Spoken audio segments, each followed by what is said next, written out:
સુરતમાં હવે દૂધની ચોરી થવાની ઘટના સામે આવી છે। આપ ચોંકી જશો, કારણ કે આ દૂધની ચોરી નહીં, પરંતુ એક ભૂખ્યા શ્વાને આ દૂધ ઉપાડી જતો કેમેરામાં કેદ થયો છે। સુરતના અલથાણ વિસ્તારમાં આવેલી એક હાઈરાઇઝ બિલ્ડિંગમાં દૂધ બારણા પાસે મૂકવામાં આવેલું હતું।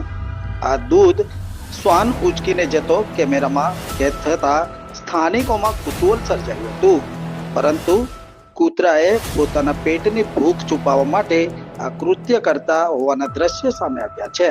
પરંતુ મૂંગું અને આ શાંત સ્વભાવ ધરાવતા શ્વાનના લઈને સ્થાનિકોએ પણ કોઈ પણ જાતની કોમેન્ટ્સ કરી નથી, પરંતુ સીસીટીવીમાં દેખાતા દ્રશ્યો મીડિયામાં વાયરલ થયા છે।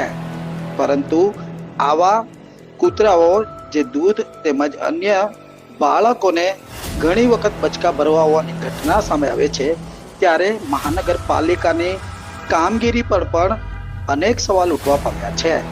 કારણ કે મહાનગરપાલિકા આવા જાહેર રખડતા કૂતરાઓને પકડવા અને નસબંધીની વાત કરી રહી તે કાગળ પર સાબિત થઈ છે। તો જુઓ આ દ્રશ્યો।